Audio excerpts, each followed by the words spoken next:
This episode is proudly brought to you by the members of the You Run Podcast Network. All shows can be found at yourunpodcast.com, so go and find your new podcast addiction today. Fucking twat. Try that again. Fucking didn't hit the right button. In fact, fuck it. We'll leave it in. Hi, everyone. You want to die tonight?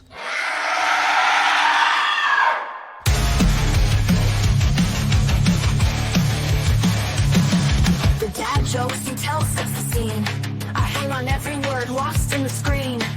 The passion for fear is contagious enough. You make me believe in Mark's overblown roundups. You run podcasts or a movie review, unveiling facts and playing games too. Your words paint pictures of darkness and dread, leaving me grinning long after I fled.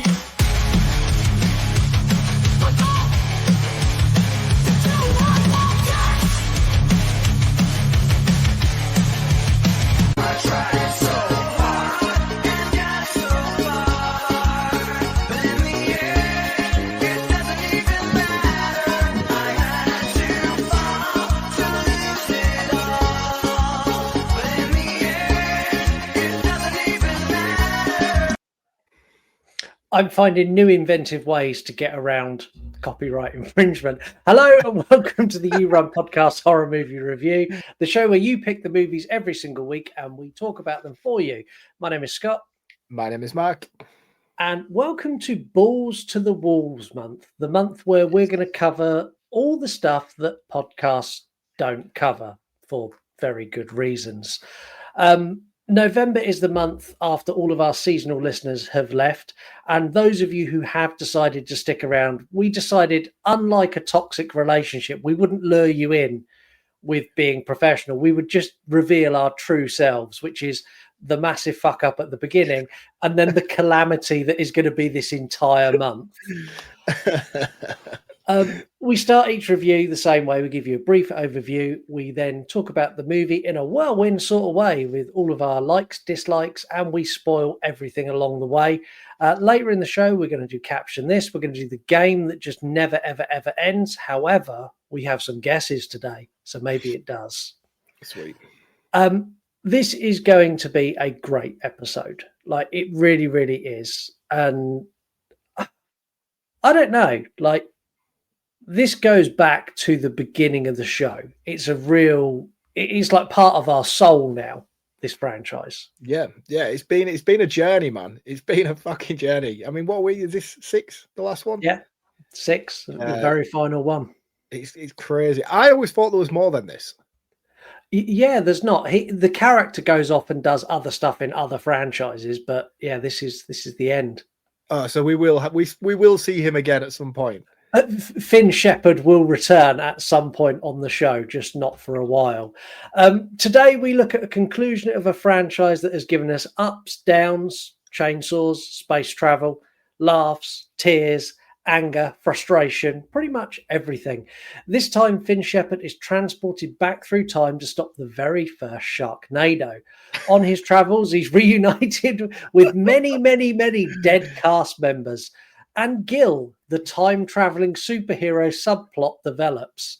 Expect, well, very much what you'd expect. Nods to Back to the Future in every time period you could possibly anticipate, with some truly disgraceful effects, some dialogue that is written by someone who's never had a conversation with a living human being ever. So for one more spin, it's Sharknado. It's about time. Sharks with frickin' laser beams attached to their heads. I'm going to be honest with you, mate. This blew my mind. I mean, I just didn't even know what was happening the first time I put this on. I was like, dude, I'm so confused. And then I think because they've all just sort of melded into one, I'd kind of forgotten the ending of part 5. Yeah, so at the end of part 5, there's a cameo from Dolph Lundgren. Yes. Who picks him up, and then he saves him in the time-traveling truck where the wheels flip underneath and he flies off like the DeLorean. Everyone's dead at this point, isn't it? And the world's just it's an apocalypse. Yeah, the world has ended and he's saved him. And then in this, when they sort of come through the time portal and Finn turns around, it's not Dolph Lundgren. I'm like, Dolph didn't want to come back. No, he didn't want to come back, did he? No, and they had to write around it. They wrote around it brilliant. He's like, Yeah, they did. yes, I'm a different Gil now because like you can only go back once, so that was a different Gil. Well, no, he I'm wasn't Gil. even there at all, was he? We never saw that. Oh no, he was. Gil again. Yeah, it's later on where we get the Gil. You can only travel back in time once, and then you work your way forward, and you can't go back again. No, you can't go backwards. You can only go forwards. This is the most, but like the opening of this, like that fucking, like the best way I can describe this, it's Jurassic Park if they had £8 to make it. That's the quality of this Jurassic Park. It is absolutely dreadful, man. Some of the worst effects I've ever seen. And do you know what? I actually liked it purely because it reminded me more of the earlier installments of the franchise. You know, I feel like by the time we got to the mid-grounds, they were kind of getting all right with the effects work. And I'm like, yeah, the better this is getting, the less I'm enjoying it. It's not funny when it's good.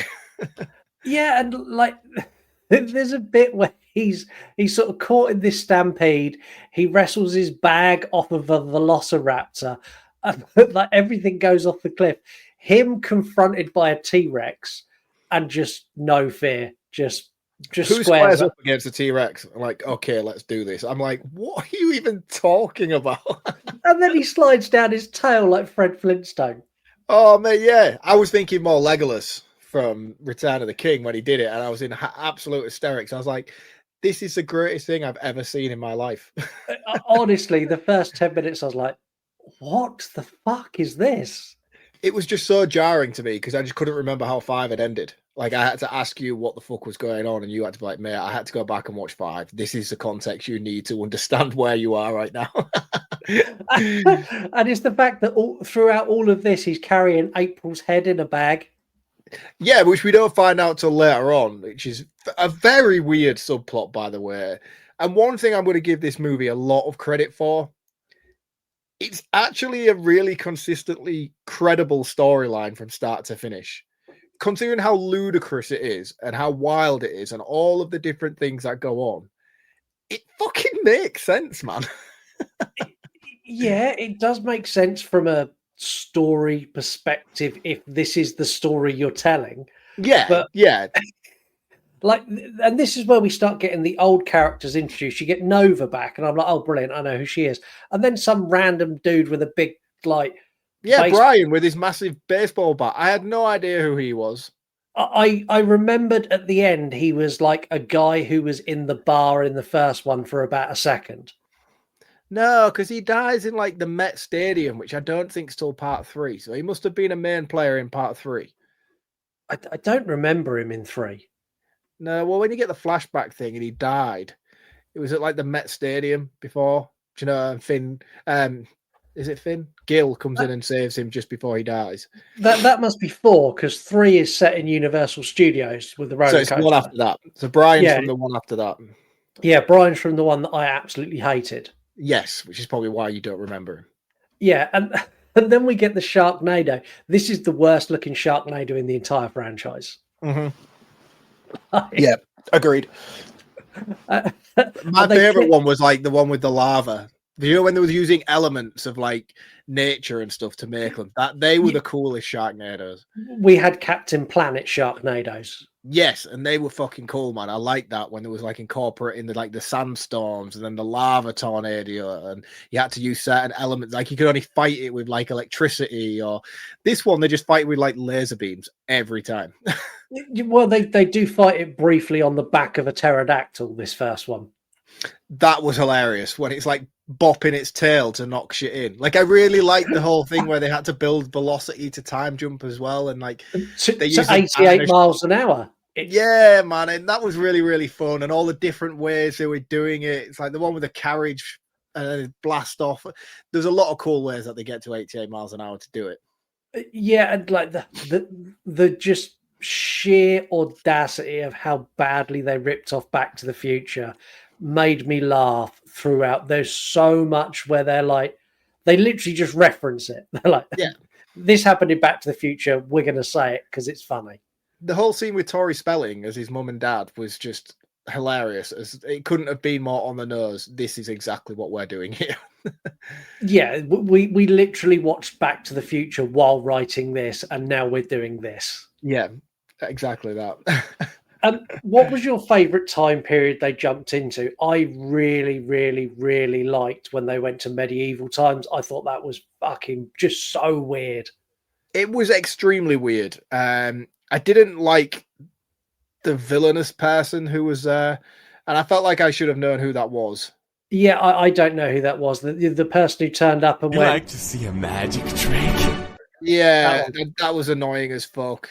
It's like something from Drew Paul's Drag Race. It was just like really over the top and just annoying. Awesome to see Neil deGrasse Tyson as Merlin, though. That was fucking cool. yeah. Really like that. And I like that he pulled the sword from the stone inevitably, and it came out and it was as a chainsaw. sword. I was like, yeah, okay. I don't expect anything less. I mean, my favorite time period though is the last one, the last destination, which is Planet of the Aprils. I thought that was fucking awesome. Planet of the Aprils is ridiculous, and I want to save it because we go to the Wild West first. Yes. The Wild West is just the dumbest segment I've ever seen in a movie. Yeah, it was. I think the whole reason that they did it was because they were all working in a studio backlot, and it was like, what sets have we got to use? Yeah, what sets have we got, and are we allowed to use them for an hour? Yeah, I don't think it was written in any other way, this movie, other than, right, we're going to jump from here to here to here to here because we have this, and this. And stupidly, set design of the Wild West actually looks pretty good. I thought they all did in general, to be honest with you. Even, I mean, I tell you what, I did like the Benjamin Franklin one, and it's like, the British are coming, and it's Offspring. It's the British, like, the most American rock band of the 90s, and it turns out they're playing the English. And it's when they go in and they sit with Ben Franklin. Ben Franklin's like, do you think I'll ever be remembered for anything but the kite? And they're like, no. No. No, you won't. And there's a weird subplot all the way through with Nova trying to save her grandfather, which is fucking awesome, man. And it went to levels that it didn't expect it to. By the time we got to it, I was like, okay, I can see what's going to happen here now. But all the way through, I was like, that's really, really well done. You know, the whole paradoxical situation of her causing her grandpa's death in the first place. I was like, yeah, amazing. That's why you don't fuck with time. Yeah, I watched this with Lisa. Lisa's suffered the entire Sharknado franchise with us. And she was like, why the fuck does Finn get to fuck with time? And April gets to fuck with time. But when it's Nova, Finn's like, no, you can't do it because you're not the main character. I was like, yeah, it's kind of what it is. That is exactly how it is. She doesn't have the right status to be able to make those decisions. But then again, Brian decides to fuck with time. Yeah, Brian with Hamilton, tell him that he's going to be in a fucking musical soon. He says in it's medieval times. He says in, isn't it? No, he says with Benjamin Franklin and Hamilton. Oh, of course he does. Yeah, yeah. Because then later on, he's on like a dollar bill, and I'm like, why is Brian on the dollar bill? It's just such a weird premise because they fight a Sharknado in every time. Mm-hmm. The one in medieval times, how do they destroy the medieval one? I know the one in Benjamin Franklin, they fire cannons at it. Yeah, so the Benjamin Franklin one, they use sort of electricity, don't they? And it's like, if we all fire our cannons at exactly the same time, because he gives that big speech, mate. It's fucking brilliant. And he stands on top of the cannon like as if he's rallying the troops, and they all just stand there looking at him. He's like, just all fire at the same time. They fire at the same time, and lightning strikes coincidentally, and then that's what kills the tornado. In the medieval times one, the pterodactyl does it. Yeah, it does, because the pterodactyl's not dead, because we thought it died when it come through, but it didn't. It's fine. Oh, was it? No, was it the pterodactyl, or was he just the one who threw them? Yeah, no, the pterodactyl didn't save it. They started firing water buckets into it because that wizard woman turned it into like fire sharks. That's right. And they started firing buckets of water into it, and apparently that put it out. Then as they're trying to time jump, they fling them off on another little catapult, and they're not going fast enough. And then Neil deGrasse Tyson comes in on the pterodactyl and like kicks it to get it up to speed. His cameo, like for someone who is as intelligent as him, to do this, like I don't know how they convinced him. I mean, at this point with these movies, I feel like it was like, right, this is the last one, guys. I know a lot of you have said you want to get killed by a shark in a Sharknado movie. It was quite a bit of a thing 10 years ago. If you're still interested, this is the last time we're doing it. Yeah, the thing is that there's not many fucking sharks in this movie. No. Like, I mean, there's still... I think the problem with it is, and I think this is why I dislike it. I don't dislike it, but this is where my interest depleted with this franchise as it went on. I hated the first movie because it was just taking itself too seriously, and then by the second and third, they sort of found their lane. Yeah, like the second for me, the second movie is still the best. I think that one's really, really funny because it's very grounded in terms of its setting and things like that. I know it's Sharknado's, but it's not ludicrous like these movies are at this point. And I think they've just become so fucking elaborate that it doesn't hold much entertainment because it's just so stupid. Unless you're in the right mood for it, which thankfully enough I was by the time I watched this movie. But I think that's why I can't remember the ending of part 5. I couldn't tell you which movie was part 4, and I know the only reason I remember part 3 is because that's your favorite because of where it's set. Yeah, where it's set and the fact they killed Jedward and Chris Jericho on a roller coaster with sharks. Yes. So Also, a shark goes down a water slide in a water park, and as it comes out the bottom of the slide, rips someone in half. Like that will live in my head. It falls out of the sky, lands on a swirly like water slide, goes round the water slide, and then eats someone. That is peak cinema. Which is very, very cool. But again, it's because of the set location. Everything's still grounded in a way. As grounded as a Sharknado movie can be, realistic set locations, extremely ridiculous thing happening in it. When you get to 4 and 5, it just gets really stupid to the point where like, what is even happening? And I can't remember either of those movies. And we've covered them on the show fairly recently. The most recent ones we've done, and they were the 2 worst. 5 they were the 2 worst, yeah. Dreadful. 5 was awful. I remember being at that point like, oh, I'm fucking done with this franchise now. Like, this is actually like unbearable to sit here and go and watch and talk about. This one brought it back for me. Me too. I enjoyed this a lot more. One thing I didn't enjoy, and it annoyed me, is where like Gil is going through time trying to find them. Yeah. And there's multiple times they can talk to Gil. And for anyone who's not seen these movies, Gil is Finn's son. Yeah. And Finn's like, no, I can't talk to him because if I talk to him now, he won't go back in time and get me forward in time and get me and bring me back. So that conversation wouldn't happen. I'm like, don't. No, that's not how they do it. I thought they handled it really, really well. That wasn't how they did it. They weren't saying that event would unfold. They were saying that if they interact with him, because he's searching, so Gil is searching for his parents, and he's constantly jumping forward and forward in time trying to find them after bringing them all back to the prehistoric age in the first place. But he's saying, because Neil deGrasse Tyson explains it to him, because he's like, they can see him riding out into the storm when they're in the medieval time. And he's like, no, if you interact with him now, he will stop looking. And if he stops looking, you're all going to be stuck here because he's found one. So that's what they're doing. That's why every single time they can see him slightly in the distance and he's just about to go in. And on a few of the occasions, they kind of aid him in doing it successfully enough, like in the Western one where they save him from being hanged and things like that, but they can't reveal to him who he is. It's like if he finds his parents, he'll stop time jumping forward and everybody will be stuck in that time period where they're at now. Which, if you think about it, doesn't hold a lot of logic because Finn also has a time travel machine. So if he just finds Gil, he could just take them all back to the present day. And I love the fact the time machine has got the same design as the flux capacitor on the DeLorean. Which is wild because he's got his badge is his time travel machine, but then by the time we've jumped like 3 or 4 different timelines, they find a proton pack. Yeah. Is it called proton pack? Yeah, pretty much. It was what they call it, the flux capacitor. Proton packs fucking Ghostbusters. Yeah, so they get the flux capacitor thing, and they don't have that all the way through. But then for some reason, by the time we get to like the 4th time jump, they then rely on it. I'm like, you never had that on the other 4 or 5 jumps you've just made. No, they genuinely didn't.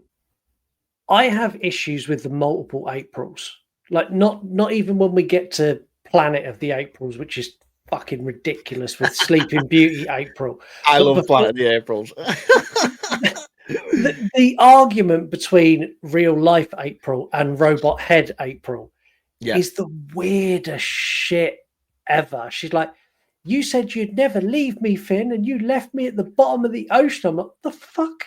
Like, you're a head, you're a robot. Like, turn her off. So I like this in the sense that his attachment to April is his newfound attachment, because April died in like the 2nd or 3rd movie, did she not? Yeah, she died really, really early on. Really early on. And then his like 4 movie journey has been with Robot April. So he's been hiding around this head in the bag, which was what he was fighting the dinosaurs for in the first place. Until he finds actual April, which has been brought back from like part 2. Yeah. So for context, because it's really jarring, all the cast of characters in this movie are all brought back from different parts in the franchise. It's not like they're all there from the end of the last movie. He's had to go back through various timelines to pick certain characters up.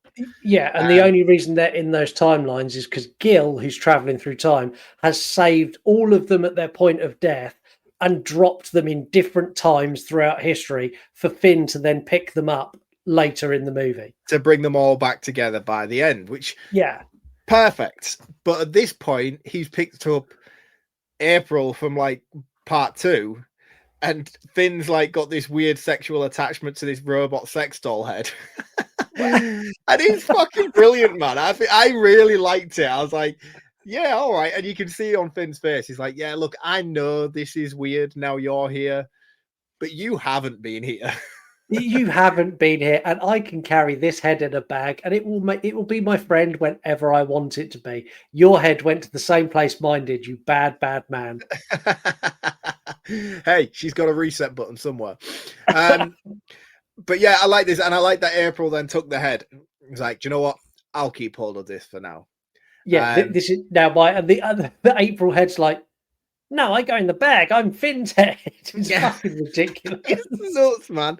And then later on, when they use it, I can't remember which timeline they're in. They're on the back of a boat or something, and they just pull it out, and start laser beaming everybody with it. That's when Nova, they're meant to go to 1996, and instead Nova takes them to like whatever year it is that her grandfather died, and they try and save her grandfather on the boat. And you've got the most ridiculous Titanic mockery of the captain who's like, no, I will not deviate course, no, and they're like trying to yank him, and the sharks in that scene are like chasing down the boat because they want to eat the grandfather for no reason whatsoever. Destiny, that's all that is. But I do like this is what I was saying, like the conversation between Finn and Nova, as is, because she does this multiple times throughout this, in the medieval time, not medieval, in the invasion of the British times. She meets someone who's like a great ancestor, and she gives him a note, which Finn rips up, which ends up sellotape back together on the boat that her grandfather's on. He's like, oh, it's an old family heirloom of ours, rah, rah, rah. Don't know what it means, even though the letter clearly reads, do not go on the boat. Do not go on the boat on this date because you get eaten by a shark. And he's on the boat on that date reading the letter. At that time, reading that note to the person who wrote it. I was like, fuck off. But I like the whole conversation with Finn, and Finn's like, look, Nova, you can't do this. Like, if he doesn't die, you never become the person you are, because you don't have the personal vendetta against the sharks. You never, because she had like that fucking all-female shark fighting group in one of the movies, didn't she? Yeah, what were they called? Sisters of Shark or something? Shifters of Sharkhood or something like that. And he's like, that'll never be formed. You'll never save me. We'll never get to this point. And he's like, everything will change from this moment. And then they have the whole argument as Finn's trying to stop her from doing it. And then Nova crashes a boat herself. And it turns out she's the whole reason he died in the first place from time travel. I'm like, bum, bum, bum, time travel paradox. And then I started scratching my head and being like, don't do this to yourself because you'll just give yourself a headache. This is one of the movies that they jump about so much. If you try and make sense of it, your head's just going to go. Yeah. See, I really like time travel movies from that perspective where it's like, well, if you go back and do that, and then they go back and do that, and then this, and this, and then that will never happen if you do that. Like, I like those head scratchy kind of movies. Like the Butterfly Effect is a really, really good example of that. I love the Butterfly Effect. Yeah. And I feel like this very much echoes that. And I'm really surprised by how well it does. No, that's my point. Like, I was really surprised at how well it did do it because I'm like, I'm at Sharknado 6 right now, and I'm genuinely intrigued at how well the writing is being handled here. The time travel side of the writing is written fairly well. However, you could take the time travel like thought process that they've used and literally go, oh, look, it's exactly the time principle they use in Back to the Future. The only difference here is they've got no fading photographs. It's very much the same method they use in Back to the Future, which is also riddled with fucking issues if you dig too deep into it. Yeah. Oh, I mean, most time travel movies are as science grows and moves forward. But yeah, I don't know. I don't begrudge it. I didn't dislike it. And again, this whole Nova thing was one of my favorite subplots in the movie, and I liked how it became full circle. It was one of the most annoying elements building up to it, but by the time we got there, I was like, yes, this is good. Now I get it. Yeah, I got it. I understood it all. It was just, it's so dumb. Like, this movie is dumb on another level dumb. And we're there now. We're going to talk about Planet of the Aprils, where they they wake up in the future. What the fuck is that mechanical shark? So this was cool, right? So the Nova, right? Let's just give context. The Nova boat crashes, but the grandpa didn't die. No, he didn't. And but Nova died. Yeah. And real April died. Yeah. And then robotic April's head fell to the bottom of the ocean. Yes. So then him and what's her name? The other lady traveling with them, who they picked up in the Wild West world, who was from Sharknado 2, died on the rooftop. She died on the rooftop. Yes, she did. The New York lady. Yeah. I can't remember her name. New York it's lady. irrelevant. The New York lady and him survive, and they do this really fucking awesome time jump, like the best time jump in the movie. He like spears the shark, and then the shark zooms off. And it's like the shark goes that fast, dragging them both attached to this bit of string that they time jump. And then this is where we get to Planet of the Aprils. And my God, was this fucking amazing. The mechanical shark, I was like, okay, there's a flying steel shark that is so badly done. I get this. But Finn seems to think they've evolved from normal sharks. It's like, this must be how sharks have evolved in the future. I'm like, no, they don't evolve to the point of being robotic. Nothing evolves to the point of being robotic, Finn. The thing is, he does it with such conviction. He's like, well, this is what 20,000 years of evolution will do to a shark. The fact they've been evolving for millions of years and that they are what we have now. So fucking ridiculous. It made me laugh a lot, though. They don't make Meccano sharks after a few thousand years, man. It doesn't work like that. But I did like it. I thought it looked cool. And then the Aprils turn up, and it was the best thing about this entire movie, because Tara Reid is a terrible actress. I've said that on every single episode of the Sharknado franchise.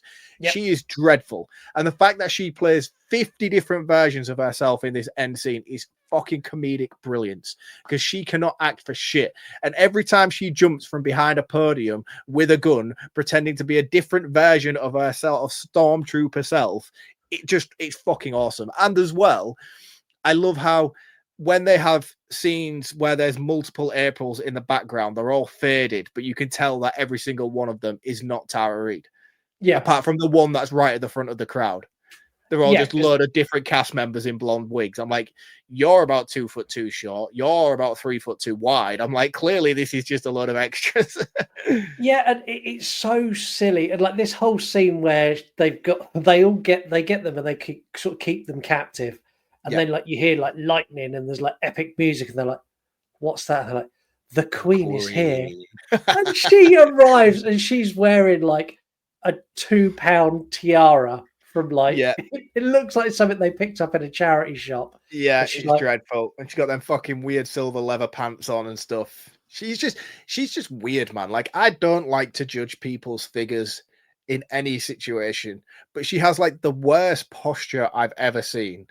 And everything is just so flat. And it's like, what happened to you? Because you were like the prom queen in fucking American Pie, and your mind just fell out of your ankles, and this is what you became. Do you know what I mean, though, man? You're fucking singing on a motorcycle in a car garage with fucking Jedward. You're clearly not very well. She's been Britney Spears for the past 10 years, man. Someone's just held her captive and occasionally lets her out to do a Sharknado movie. I feel like we should have help for Tara Reid somewhere. free Tara Reid. Yeah, free Tara Reid, man. Send help, because she clearly fucking needs it. The thing is, like, she's got this whole big spiel about how the head was dropped to the bottom of the ocean, and she laid there for Like 100 the lady years. from the end of Titanic dropping the necklace off the side of the boat. I'm like, damn. And then she's like, and then over time, I gradually took over the world until I knew that you would eventually time jump here because I made it happen. And now Yeah. you're here. We can be together. And I've cloned all of your family who've died throughout the entire franchise. We can all be together. Them up. And like, so like Finn had another daughter, which I didn't remember. I briefly remember his son dying. He was like the army guy, wasn't he? He was like he was like in the military or something. He died in like part 3 or 4, I think. I vaguely remember him, but I don't know if any of these people are played by the same cast and they're just older. I couldn't tell you. I didn't remember anyone from this lineup of Finn's family that he really, really loved. I'm like, who are you? I was like, you have a daughter and another son? Oh, I remember your other son because he was cool. He did some really cool shit. I remember him parachuting out of a plane in one of the movies, which was fucking awesome. That might have even been the Pirates of the Caribbean startup in one. I was going to say that's the one where it starts with them riding a giant pirate ship down Las Vegas Boulevard. Yes, that movie's good. Which one's that? I want to say 4. No, that movie's not good then. No, I think it had a great opening and we were really hyped. Yeah, Oh. Yeah, I remember. I mean, it's like, this movie's going to be awesome. And then, it was fucking shit. Yeah, but that opening was cool. And he was on the parachute. But I don't remember him having a daughter. No, unless she died in the very first one, maybe in the house. Yes, she did on the staircase. Yeah. Yeah, so I do vaguely remember her. Then what in the fucking Sleeping Beauty bullshit? And it's not even the same woman. It's not even the same April. This is like DNA cloned April. And I'm like, the logic behind this as well. So this robot alien head has been at the bottom of the ocean for like 10,000 years, she said, before someone found her. And he's like, I knew we had to continue on. So we cloned April. I'm like, she is no more. You are not finding April's DNA as a cloner. You're ahead, and she got eaten by a shark. Yeah, it was something stupid like we found her DNA on the bottom of the ocean and I licked it up and that's how we done it. Like, what the fuck? And he even said to Finn, it's like, we don't need you, Finn. I just need your DNA. And it's said by Tara Reid, which has no impact whatsoever when she says it. But the fight sequence that outbreaks now is mega. Is Finn going for they've got all of these various different weapons like in these magical force fields, and all the way through this ridiculously long monologue by Tara Reid, Finn's just like, every time you look at him, he's not paying attention at all. He's like, chainsaw in green glove.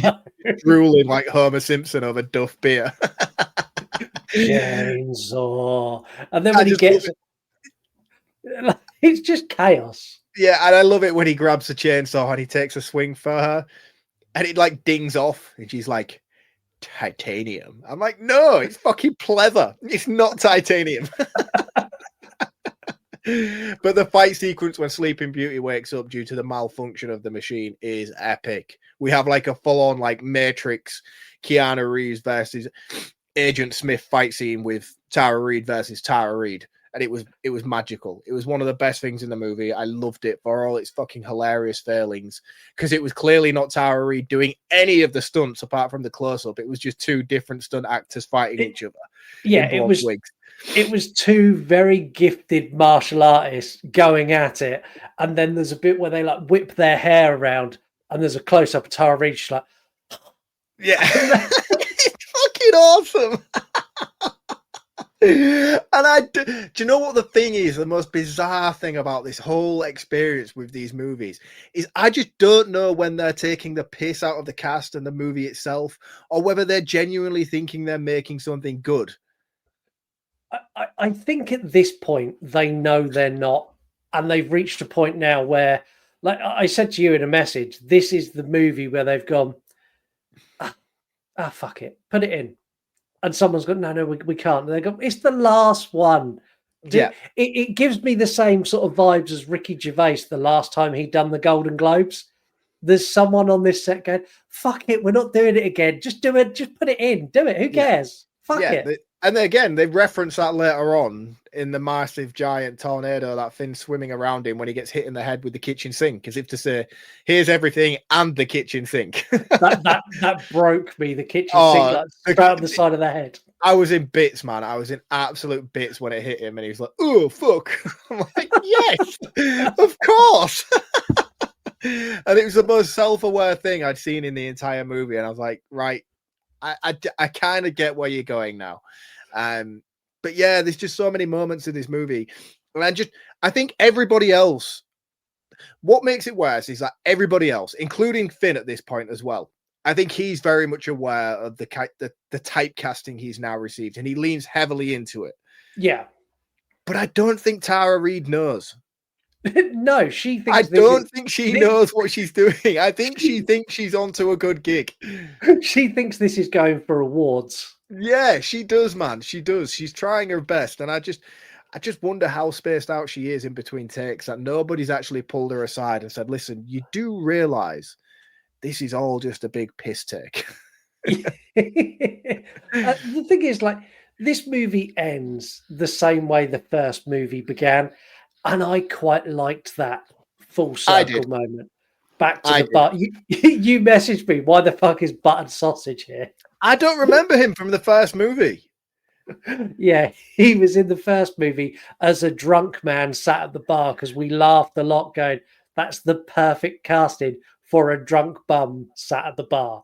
Yes. It was nice to see Home Alone Dad back again, because I remember him vividly from the first movie. I just don't remember the dynamics from the first movie, because I thought Finn and April were separated and Finn was just washed up in the bar. And I know it's different now because the timeline's being affected. But like, it's so bizarre that you get to this point. They're in the bar, Finn, April, happily together. All the kids are back. Buttered sausage is back. Home Alone Dad's back. Finn's closing the bar. And then April's pregnant with Gil. And I'm like, this is the butterfly effect, but I don't understand it. Like, well, where is Gil? Gil's, I can't work out how it worked, if that makes sense. No, because for me, they did it back to front. Because every time they went back in time, Gil should have got younger. Yeah. But he didn't. He got older throughout each time jump, which was why I was so like, this doesn't make sense at this point. Had they had him getting younger and younger every time they got closer to him throughout the movie, and then at the end he was pregnant utero, I'd have been like, yeah, that makes sense. But it didn't. Yeah. No, he got, yeah, because the thing is, it changed as well, because he was growing up as they were going through the timeline. So, like, he's a little kid in one, then the next one, he's like, when he's in the Wild West and he's fucking around with Billy the Kid, he's like 20. In his 20s, yeah. And then he's a surfer dude on the beach where you get Tori Spelling, who has the weirdest fucking face I've ever seen in my life, by the way. The whole Tori Spelling bit was just fucking weird. And the Yeah, it just wasn't good, and I don't understand why they decided to do it that way. Why they done that, I don't get it. No. And then she had like the weird crushy thing on her son, like from Back to the Future. And I was like, this is very icky. And she's really icky to look at. I don't know what she's done to her face, but she looks like something from Bo Selector. I'm like, why do people do this to themselves? Bo Select. She does, man. She does. It's weird. It's weird. It was freaking me out. I was like, you look like the Toxic Avenger at this point. Like, stop injecting stuff into your face.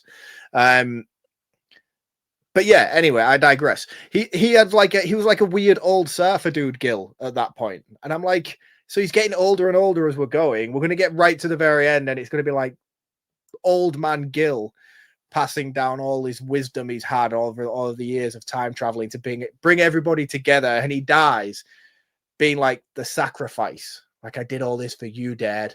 But yeah, though, he's in utero and he's like a little tiny fetus. I'm like, you've done that the wrong way around, guys. Yeah, they genuinely did mess this up, and it's just a weird movie. I don't know what else to say about it apart from it's just fucking bizarre. So we've pretty much wrapped up our run through the movie anyway. The credit sequence at the end is literally like what credit sequence? And the thing is, like, they give like I kind of like my eyes were in a fucking state of like seizure watching it. But they break down each individual timeline with their own credit list of cast members and set producers. It's like New York, Western, Old England, rah, rah, rah. But it flies by at about 8 seconds, literally. And I'm like, oh, they must be doing it to keep people stuck around. So then they do like a post-credit sequence thing. No, just ended. Literally just an 8-second credit reel, and then that was it. And I was like, why? Yeah, see, I honestly thought it was going to be I was waiting for I hung around for the 6 seconds that it ran for to get a post-credit scene.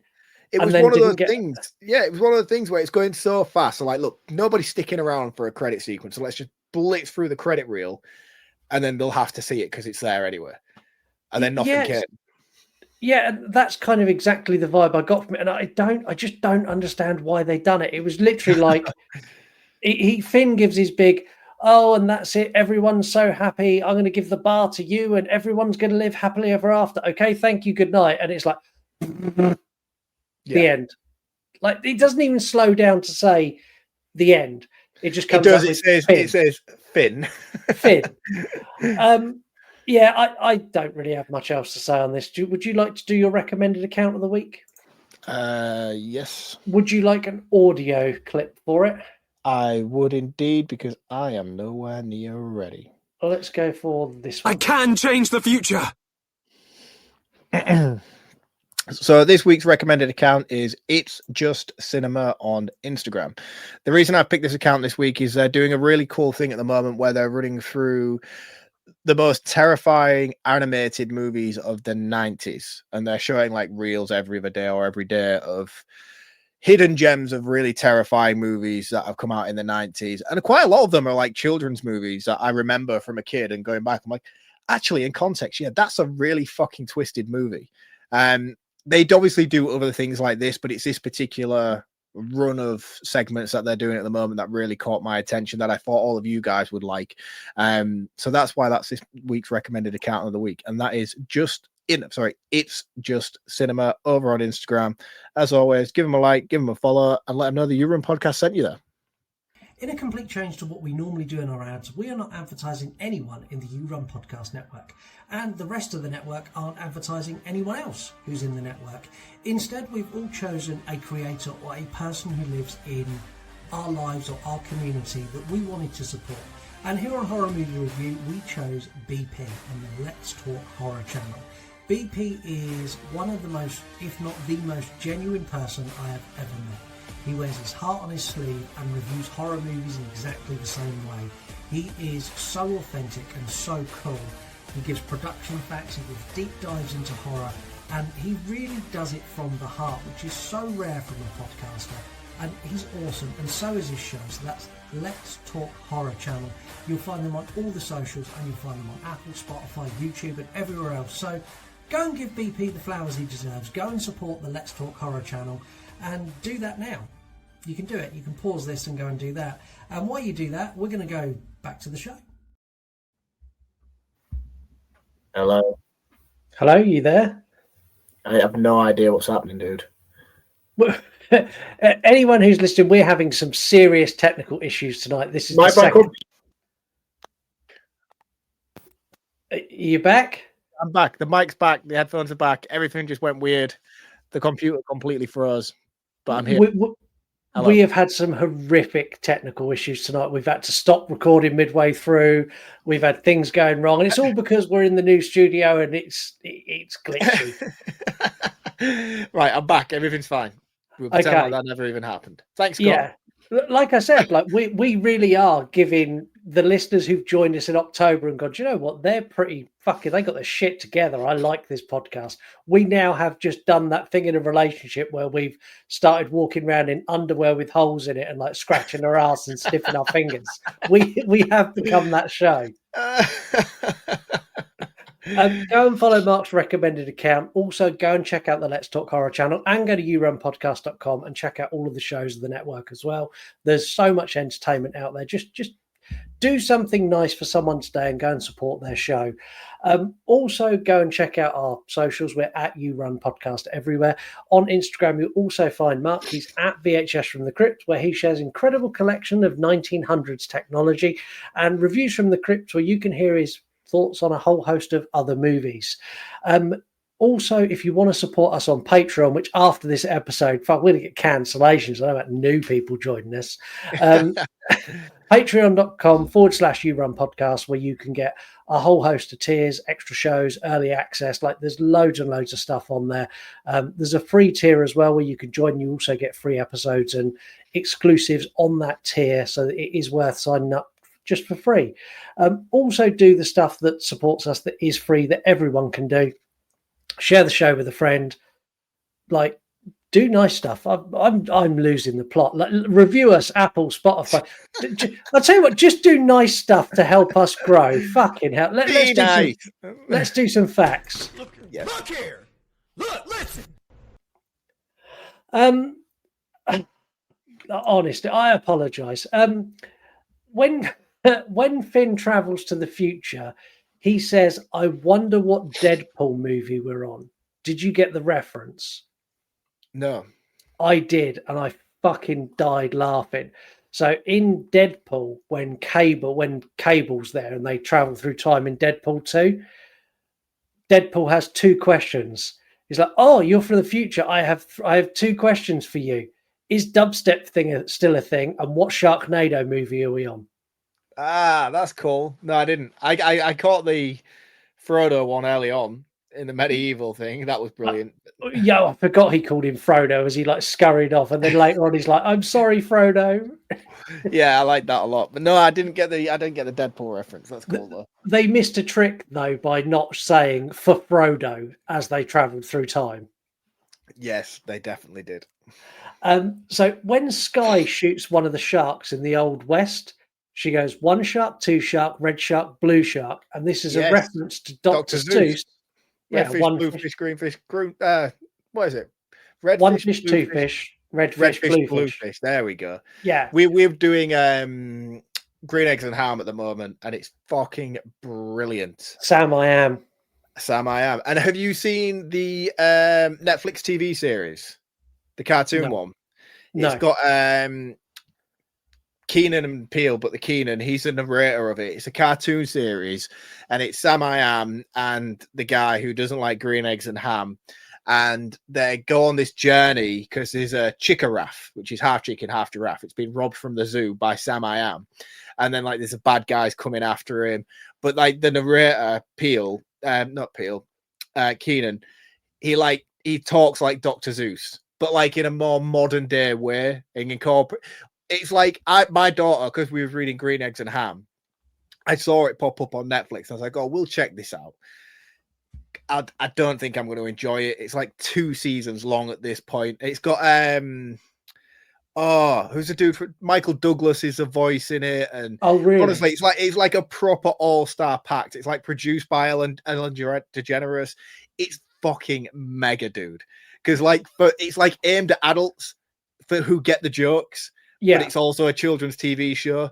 We're like season 1 deep now, and I'm honestly, I couldn't recommend it more to you if I tried. If you like sit down with Ocean and watch Green Eggs and Ham on Netflix, I can guarantee when she goes to bed, you'll still sat there watching episodes on your own. It's so good. Right. Okay. Right. I'll report back because I will. Yeah. Honestly, dude, it comes on the highest of recommendations. It's just one of those proper free and easy watching shows. And when they crack the adult jokes that the kids aren't going to get, it reminds you of that time period in like the 90s and stuff where you had like Honey, I Shrunk the Kids, and there's a lot of adult jokes and things in there, even though you're watching a children's movie. It's like that, but better. Okay. No, I'll check it out and I'll report back once I've watched it. Did you notice the sign in the Old West on the wall? Because I spotted this and I laughed my Brown ass off. drinks and alcohol. Yeah, which is a reference to Doc Brown from Back to the Future. The beach band in Santa Monica, the ones who are like playing on the beach, that's Quint. They're the ones who created the Ballad of Sharknado and the entire soundtrack for the entire franchise. Go, go, go, go, go, Sharknado. There's a weird version of it in this, which is awful. It's dreadful. Absolutely dreadful. Nova faces a shark and tells it, "My name is Nova Shark. My name is Nova Clark. You killed my grandmother. Prepare to die," which is a parody from The Princess's Bride, where she's like, "You kill." It's that. It's like it's so bad. The future pod is a reference to Sleeping Beauty, confirmed by the director. They asked David Hasselhoff to come back as Finn's What father. happened to him? Did he ended up on the moon? Did he not? He did. David Hasselhoff released a statement. "I did not want to return to the Sharknado franchise because in my long career, this is the biggest mistake I've ever made." Fuck off. He was in like 6 of them. He was only one. He was in 3. He was April's. Who was April's dad? April's dad was someone else. He was Finn Shepard's dad when they go to space at the end of 3 and we get Chainsaw. Right, Tori Spelling and the guy who looks like David Hasselhoff.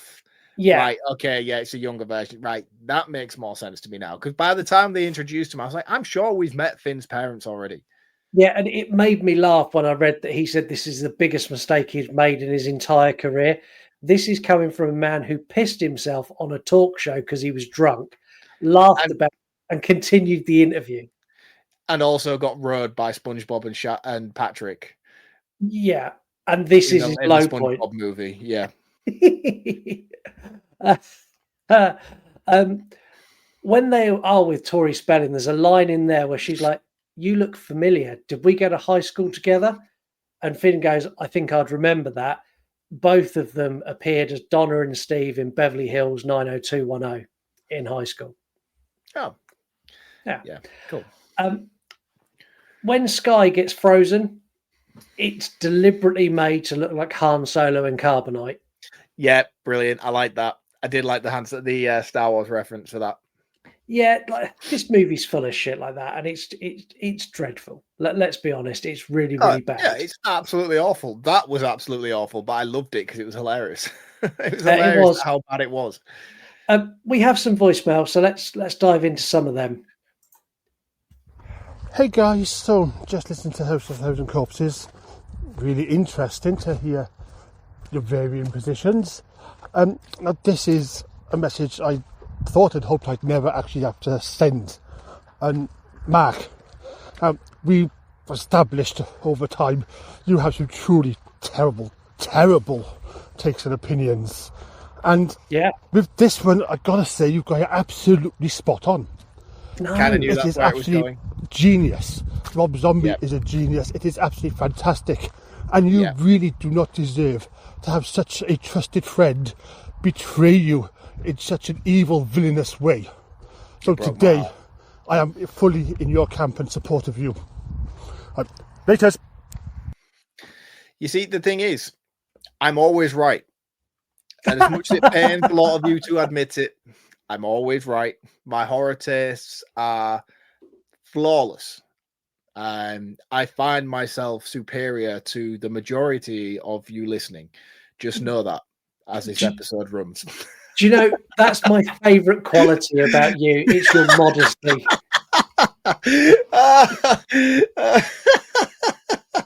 No, in all fairness, though, I do feel like you've massively jumped the fucking shark with your opinion on that film. And I get it, horror subjective. You like what you like. And I know there's a lot of people that really dislike that movie. But I think if you're a true horror fan and you appreciate the raw creativity of an artist, I struggle to digest somebody who doesn't like House of a Thousand Corpses. Okay, well, you can continue to struggle. I will rewatch it and I will report back. I'm planning on doing it at the end of October as part of my Halloween marathon.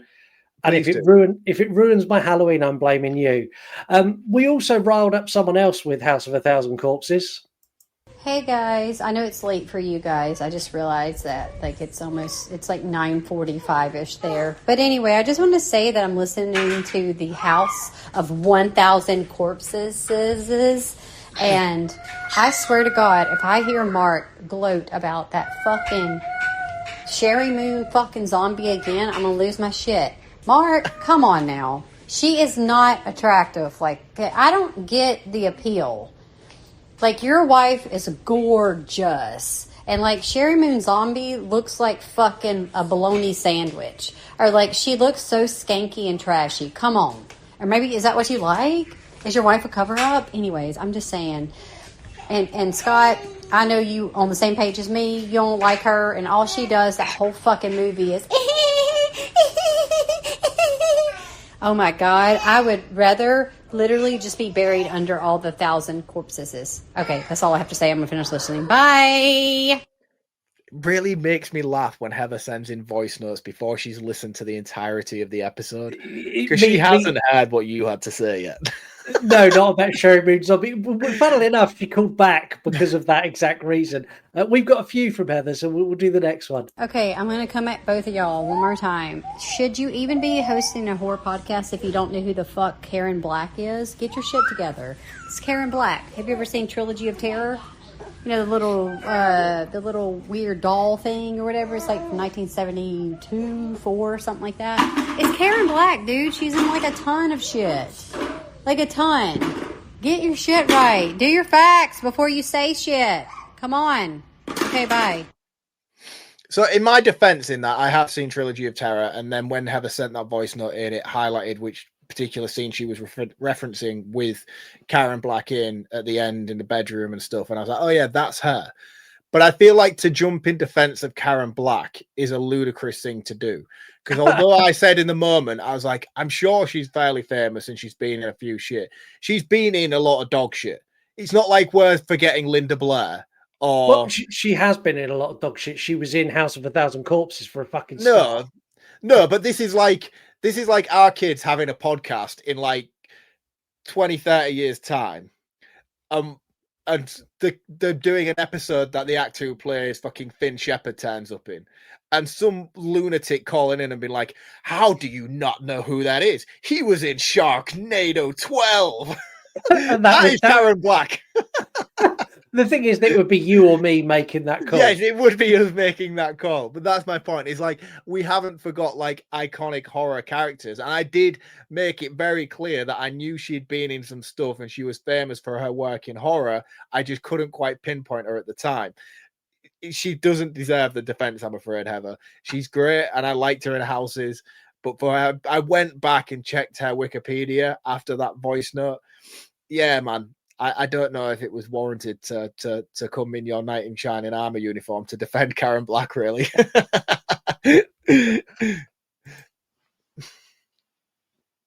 Okay, Scott, it's your fucking turn now. I thought you didn't like this movie, and then I hear you gloat about how, oh, Sherry Moon Zombie, she's so hot. She is not hot. Bro, get you a new prescription. She's not ugly, and I'm not like one to judge. I'm not trying to, well, I am judging, but it's not because of me. It's just the fact that like she looks like the Wish version of Christina Aguilera, or like Temu version. Come on now. Y'all get your shit together. And she ain't got no ass. It's like a fucking pancake back there with a slit in it.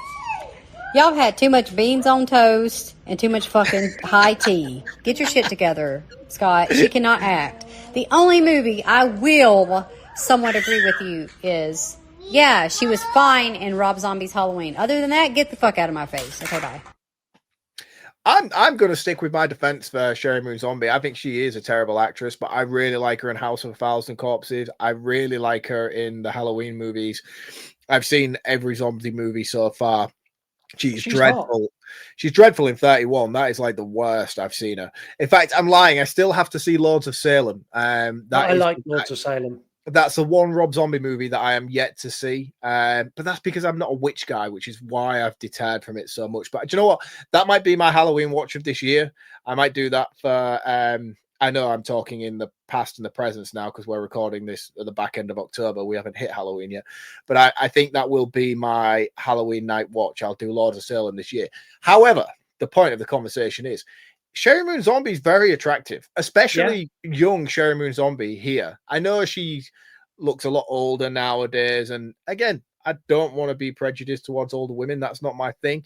But I'm just saying, like, when she was, I think she's in her prime in A House of a Thousand Corpses. There's not many movies where I would go through and gloat about her the way I did when we reviewed House of a Thousand Corpses. But it was because she was so naturally attractive in that movie that I felt it was worth highlighting, of saying, she gets a lot of shit on this show, but here she looks fantastic and she does a really good job.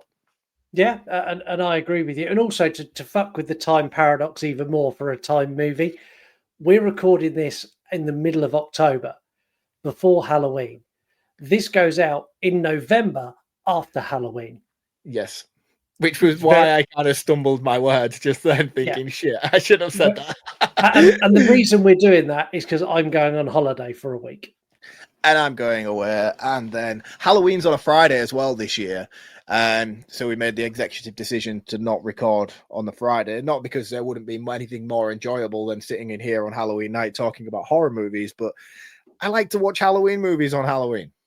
So and I like to sit there, watch horror movies, do trick or treat, get trick or treaters at the door, that kind of stuff. That kind of shit. My kids are a bit older now, so they'll be up later, and it'll be I don't want to have that magical night rushed to get in here and do a recording session. As cool as it would be to light a shitload of candles and talk horror movies in here on a Friday night, but Halloween night, man. I love Halloween night. I think it's the best night of the year. I get so giddy about it throughout the day. I like going out and buying the sweets and stuff for the kids, and I love all the kids coming around in all their awesome costumes.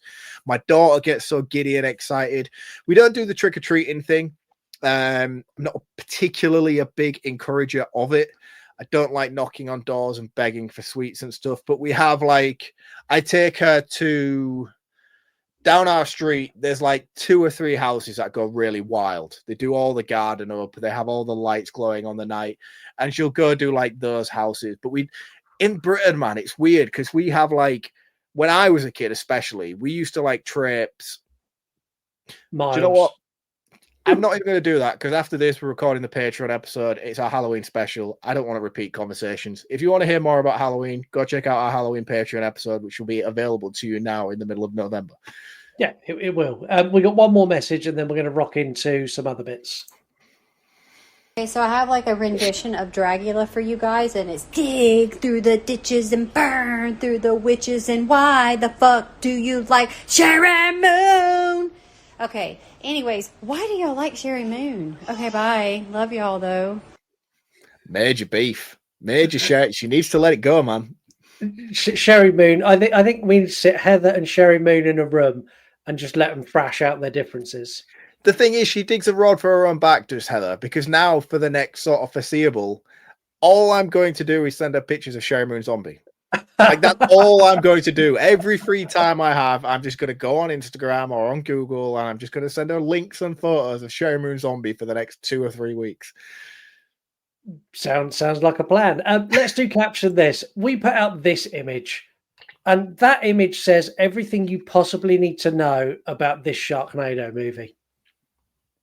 It looks like it's filmed in a car park. It genuinely does. One enthusiastic horror fan official went with still better than Jersey Shore Shark Attack. And I then had to go and look at what that was. Man, that's getting pulled next year. That's dreadful. That makes this look like the best movie ever made. Dad's Got Steel went with a dig at us. Honey, we shrunk our ratings. And yes, we definitely have with this episode. Not just the fact that the movie, but the fact the episode's been an absolute calamity from start to finish with technical It has, issues. but it makes sense and it's very fitting for the movie, to be honest with you. It genuinely is. Dissect That Film Pod picked up on the 90210 reference and went fighting sharks in the 90210, which I thought was cool. Bloody Babble. How many people does it take to tickle my pickle? You're not that 6. big, mate. Maybe they are. And finally, Where's Paul Photo went with one that's kind of fitting, kind of a farewell to the Sharknado franchise, which is why I chose it. To the chums we've lost and who truly bled for our friendship, goodbye. Oh, Yeah. I liked Finn's speech at the end of this movie. That was very fitting. I liked it. I can't remember fuck all about it right now, but Yeah, it was cool. it was we've lost some people, but we're all back now. We've had some rough times, but it's fine because we're all alive now. And this is the thing with the ending of this movie. I don't know if they remember. No idea. It gives no context to like the state of where they're at. It's almost as if like the timeline's being reset and nothing ever happened. And it's not like Finn even mentions the shit that they've endured over the past 6 years, 7 years, however long this franchise has been running for. No, it's just weird. We're going to do our quiz. Make it stop! Oh, make it stop! 5 audio clips are going to be played to you. Name all 5 audio clips. If you're not a Patreon member, you get a full Patreon subscription for an entire year for free. If you are a Patreon member, you get a custom video of your desire, whatever that may be. Quite a few of these have been got now. We're waiting on 2, number 4 and number 2. So I'm going to play the clip, and then after I played the clip, I'm going to play a guess that we've had and see if we can finally put this quiz to bed. Please. So here is the clip. Trick or treat. What have you done? Eat shit! Move! Give me a break. So that's the clip. This is Becky's guess. Okay, I'm going to have a guess at this bloody quiz that's driving me crazy. So 1, Halloween Resurrection. 2, I'm going to go with Hellraiser from your clues on today's episode. But I don't think it's him. 3, Sleepaway Camp.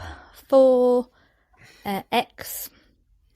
And 5, Evil Dead 2013.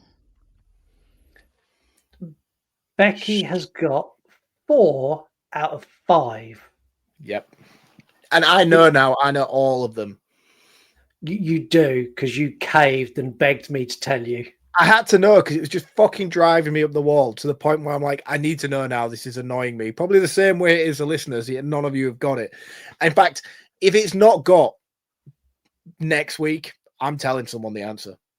Well, the thing is, by the time this episode goes out, by the time this airs, there is a reel on our Instagram that contains the audio clip for number 2. Everyone will have seen it. The same as I did with number 4, the audio clip for number 4 was on our Instagram for 3 weeks before anyone went, oh shit, that's the clip from the thingy. It was literally there. I was expecting someone to like message me straight away going, oh, got the clip. And people were commenting on it who've been guessing in the quiz and didn't twig. Didn't put it together. Brilliant. No. So fingers crossed someone's going to get it in the next week or so. And here's the clip one more time for those of you playing along at home. Trick or treat. What have you done? Eat shit! Move! Give me a break. I'm going to round this one up first. This franchise has been a wild ride, and honestly, this episode feels a fitting end for it. It's been a fucking calamity from start to finish, with some funny moments and lots of bits that don't make sense and lots of bits that aren't edited together very well. Like everything in this movie is bad. the acting is bad, the effects is bad, the plot is bad, the set design, the production quality, like the script. Look, the script, honest to God, I reckon if I said to my kids, you got 10 minutes to write me a script that includes time travel and a shark tornado, they would produce a better, more coherent script than what we have here. Yeah. The film is so bad, it puts AI drafted scripts and AI created movies in potentially a good light. But I enjoyed it. I genuinely had a lot of fun with this. I will not recommend this to anyone. Like, if you're listening, you go, that sounds like fun. It's not. It's really bad unless you're willing. Yeah, unless you're willing to commit to Sharknado 1 through 5 before you watch this. This is absolute dog shit. Do you know what the thing is as well, though, man? I don't even think it's even about that. I just think it's because of the journey we've experienced with it. I think if you strip all of that away and I was sat watching these movies on my own, I don't think I would have made it this far. You would, because you're a completionist. I would, because I'm a completionist. But say, for instance, I wasn't a completionist and we weren't doing this journey together and we hadn't had the memories that come with it and the banter and the back and forth and the rallying with the listeners in order for us to get to this point, I think both of us would have really struggled to make it past part 3. Yeah, I'm saying that I would have made it past part 3 because part 3 was fucking awesome. Yeah, I'm sort of saying like that's our Dream Warriors moment where that's the best of the franchise. It really is a Dream Warriors moment. It's not the best in the franchise. It's definitely not the worst. And I'm going to score this a 3.5 out of 5. I had fun with it. Goodbye, Sharknado. The end. Over to you. Yeah. For me, this was a revitalization of my love for this franchise for obvious reasons, as I've just listed there when I interrupted Scott. This was the one movie that reminded me so much of the journey we've been on. When we did part 4 and 5, I felt very downtrodden by this franchise. I'd had enough and I was kind of beaten down by it. But because I knew this was the last one and it was tying up all those loose ends that had been lingering for so long, I found myself heavily invested in what was happening within the story. There was a lot of nice callbacks to previous events in previous movies and reoccurring cast members. And everybody just seemed to feel like they knew what they were doing here. Yeah. Barring Tara Reid, obviously. Didn't even know she was on a film set. No, thought this was real. Hashtag save Tara. I liked my time with this movie. It was a lot of fun and it was very reminiscent of that Sharknado 2 movie, which again, I've already mentioned, is the best in the franchise because it just knew what it was. And it wasn't trying to be anything elaborate. It wasn't cashing in on the cameos. As much as there were cameos in this movie, they weren't heavily as influxed as what they have been in previous movies where it was a cameo a minute situation. It just felt more what we liked throughout the early days of the franchise in this movie.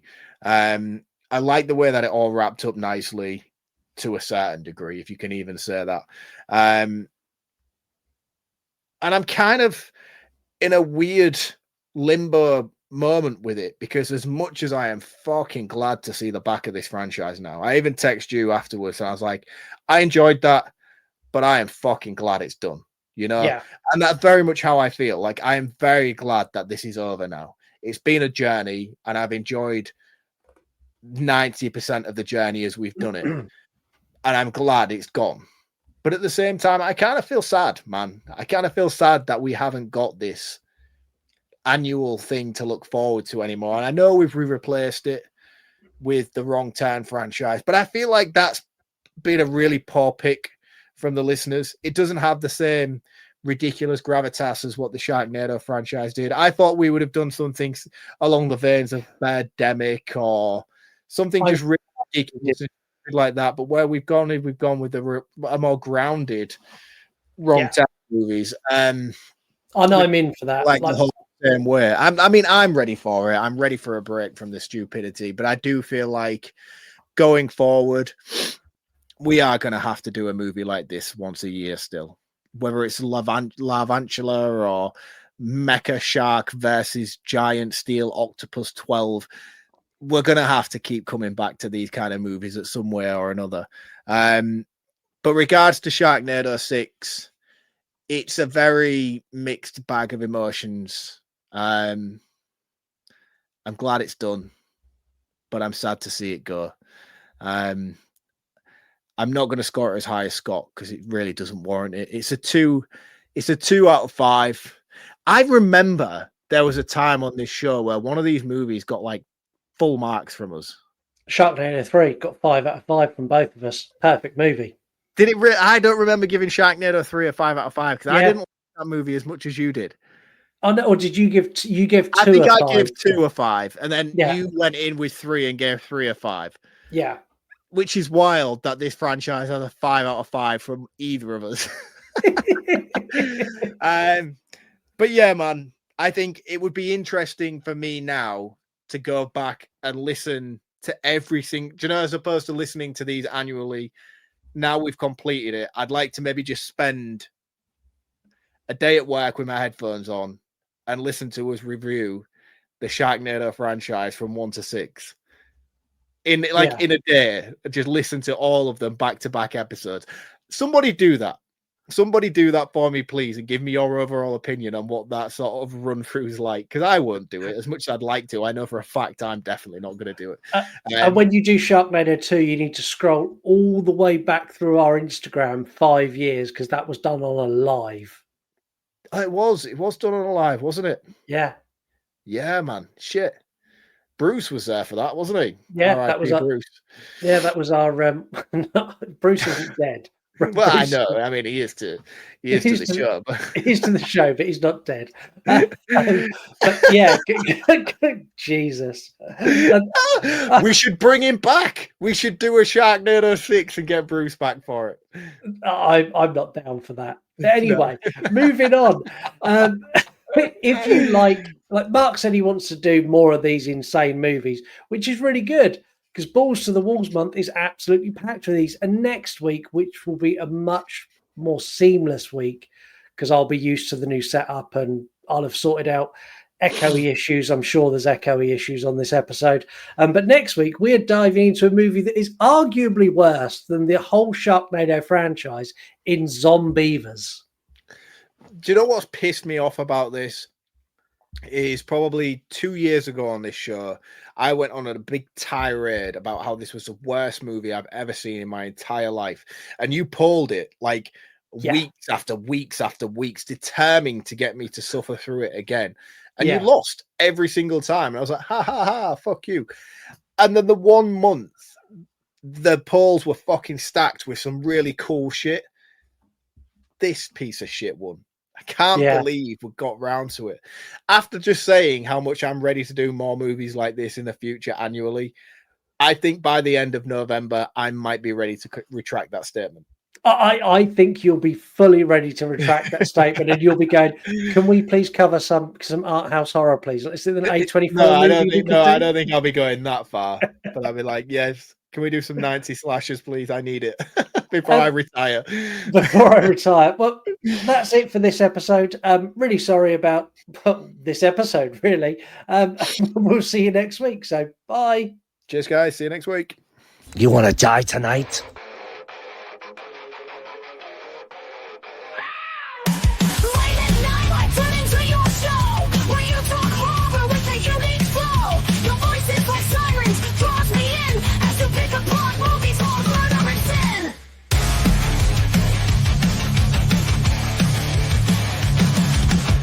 Jokes you tell sets the scene. I hang on every word lost in the screen. Your passion for fear is contagious enough. You make me believe in Mark's overblown roundups. You run podcasts for a movie review, unveiling facts and playing games too. Your words paint pictures of darkness and dread, leaving me grinning long after I fled.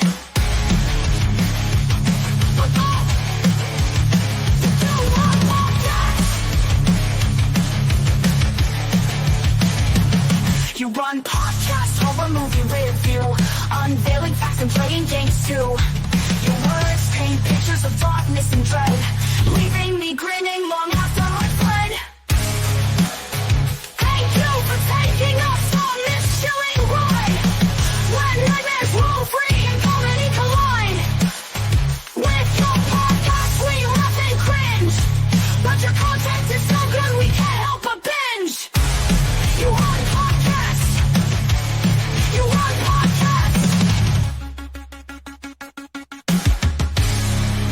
I can change the future.